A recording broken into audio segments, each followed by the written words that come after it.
नमस्कार दोस्तों, मैं बियान निषाद आप सभी का हमारे YouTube चैनल में स्वागत करते हैं। और आज का वीडियो बहुत ही इंटरेस्टिंग होने वाला है। इंटरेस्टिंग इसलिए होने वाला है क्योंकि आज की वीडियो में हम सभी जानेंगे कि एक्चुअली में पारिस्थितिक तंत्र या सिंपल भाषा में कहें पर्यावरण किसे कहते हैं, व्हाट इज़ एनवायरनमेंट, तथा जानेंगे इस नाम को आप सभी ने कभी सुना होगा। यदि कभी नहीं सुने हैं तो आज की वीडियो में आप पूरी तरह शुरू से लेकर के लास्ट तक जरूर देखिएगा, ताकि आपको इकोसिस्टम से रिलेटेड, पारिस्थितिक तंत्र से रिलेटेड, पारितंत्र से रिलेटेड सब एक ही नाम है दोस्तों, आपको पूरी तरह समझ में आ सके। तो चलिए दोस्तों वीडियो स्टार्ट करते हैं। और वीडियो में नए हैं तो हमारे चैनल को लाइक, सब्सक्राइब और शेयर करना बिल्कुल ना भूले दोस्तों। तो चलिए स्टार्ट करते हैं। दोस्तों, पारितंत्र किसे कहते हैं, या पारितंत्र को ही पारिस्थितिक तंत्र कहते हैं, या इन्वायरमेंट भी कह सकते हैं, या इकोलॉजी भी कहते हैं। पारिस्थितिक तंत्र को इंग्लिश में इकोलॉजी कहा जाता है। और इकोलॉजी का मतलब होता है इको, जो कि ग्रीक शब्द से आया है दोस्तों, याद रखिएगा। इको मतलब होता है हाउस, और हाउस मीन्स होता है घर। और लॉजिस का हुआ है अप्रभंश से लॉगस, और लॉगस का अर्थ होता है टू स्टडी, अर्थात अध्ययन करना। मतलब होता है दोस्तों जीव विज्ञान की वह शाखा, अर्थात बायोलॉजी की वह शाखा जिसके अंतर्गत जीवों के आवास मतलब घर तथा उनके बाहरी वातावरण के पारस्परिक संबंधों के अध्ययन को ही क्या कहा जाता है, पारितंत्र या पारिस्थितिक तंत्र या इकोसिस्टम कहा जाता है दोस्तों। अब हमारे मन में ये विचार आता है कि आखिर ये इकोलॉजी शब्द सर्वप्रथम किसने यूज किया होगा, और इकोलॉजी अर्थात पारिस्थितिक विज्ञान के जनक किसे कहा जाता है, who is the father of ecosystem. तो चलिए दोस्तों जानते हैं। इकोलॉजी शब्द का जो सबसे पहले यूज किया था 1935 में किसने, आर्थर टेंसले नामक वैज्ञानिक ने यूज किया था, इसलिए उसे फादर ऑफ इकोसिस्टम भी कहा जाता है दोस्तों।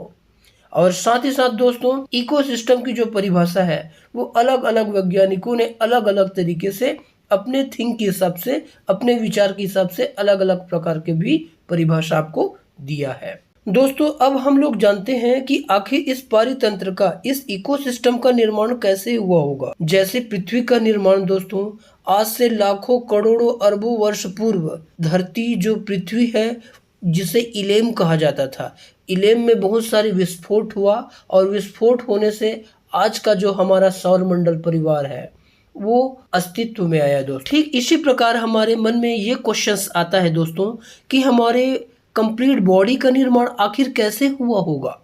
तो हमारे सबसे पहले शरीर का निर्माण कोशिका से ऊतक बना, ऊतक से अंग बना, और अंग से संपूर्ण शरीर का निर्माण हुआ। तो इस प्रकार जैसे हमारे कंप्लीट बॉडी का निर्माण जैव अणु, कोशिका, ऊतक, अंग और संपूर्ण शरीर का निर्माण हुआ है, ठीक उसी प्रकार प्रकृति का भी निर्माण, जैव मंडल का निर्माण धीरे धीरे क्रमशः कैसे हुआ है, आइए स्टेप जानते हैं। सबसे पहले जीन से निर्मित हुआ कोशिका, कोशिका से अंग बना, और अंग से जीव बना, जीव से जनसंख्या आए, और जनसंख्या से जैविक समुदाय आया दोस्तों। जैविक समुदाय के पश्चात ये इकोसिस्टम पारितंत्र का निर्माण हुआ है। पर क्या इससे आगे और स्टेप्स होता होगा? जी हाँ, इसके आगे भी स्टेप्स है। तो पारितंत्र के अलावा फिर पूरे भूमंडल पर भूदृश्य पटल का निर्माण हुआ। फिर भूदृश्य पटल के निर्माण के पश्चात भूदृश्य में अर्थात पृथ्वी में जीवोम का निर्माण हुआ, और जीवोम के निर्माण के पश्चात अंततः जैव मंडल में बायोस्फीयर का निर्माण हुआ। चलिए अब जानते हैं दोस्तों ये पारिस्थितिक तंत्र है, जो इकोसिस्टम है, वो किन किन चीज़ों से मिलकर बना हुआ है। What is a component of ecosystem, अर्थात पारिस्थितिक तंत्र के कितने घटक होते हैं। तो पारिस्थितिक तंत्र के मुख्यतः दो घटक होते हैं दोस्तों, याद रखिएगा। जिसको पहला बोलते हैं अजैविक घटक, जिसको एबायोटिक कंपोनेंट्स कहा जाता है, और दूसरा होता है जैविक घटक, जिसको बायोटिक कंपोनेंट्स कहा जाता है। अब चलिए जानते हैं कि आखिर ये अजैविक घटक होता क्या है। तो अजैविक घटक, व्हाट इज एबायोटिक कंपोनेंट्स। तो अजैविक घटक जैसा कि नाम से स्पष्ट है, तो ऐसे पदार्थ जिसमें जीवन नहीं होता, जो निर्जीव होता है, उसे ही अजैविक घटक कहा जाता है। पर याद रखना दोस्तों, इन अजैविक घटक के बिना हमारा जीवन भी अर्थात जैविक घटक भी इनकम्प्लीट है। कैसे? क्योंकि सभी को प्रकाश की आवश्यकता होगी।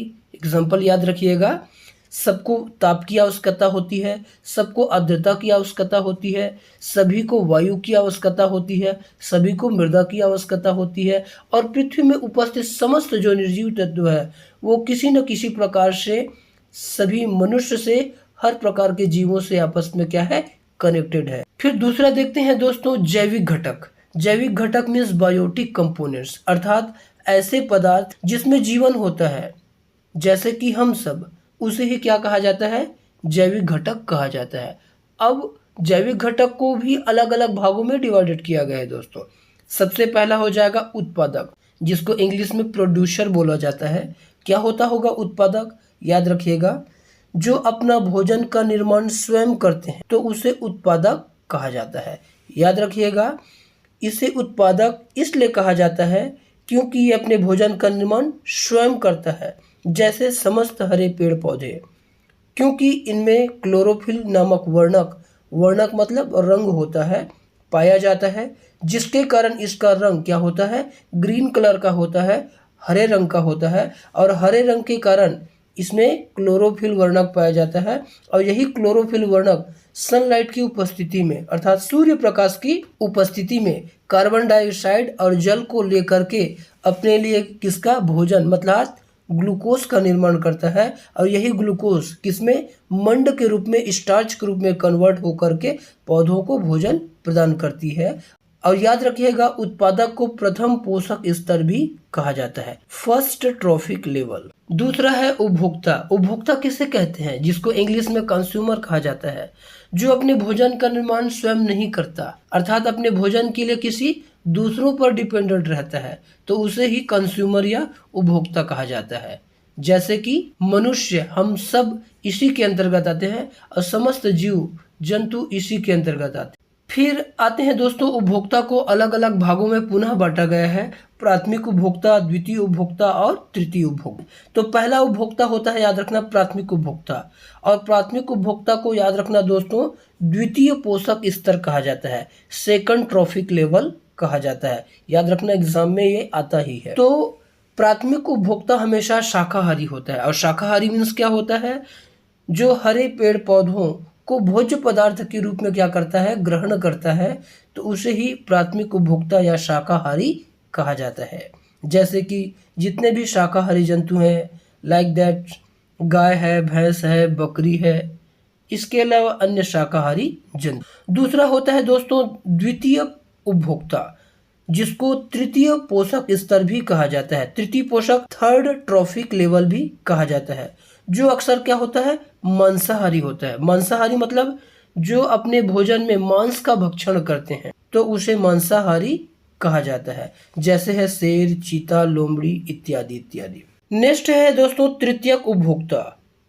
तृतीयक उपभोक्ता को चतुर्थ पोषक स्तर भी कहा जाता है, जो अक्सर सर्वोच्च उपभोक्ता होता है दोस्तों, अर्थात वो सर्वाहारी हो सकता है। और सर्वाहारी मीन्स क्या होता है, जो शाक को भी अर्थात पेड़ पौधों को भी भोजन के रूप में ग्रहण कर सकता है, तथा मांसाहारी जो मांस का भी भक्षण कर सकता है, तो उसे ही सर्वाहारी कहा जाता है। जैसे कि सबसे महत्वपूर्ण उदाहरण है मनुष्य, कौवा, कुत्ता, ये सब सर्वाहारी के अंतर्गत आते। नेक्स्ट और सबसे लास्ट टॉपिक है दोस्तों अपघटक, जिसका प्रकृति में बहुत ही अहम रोल प्ले करता है दोस्तों, अहम ही योगदान इसका है।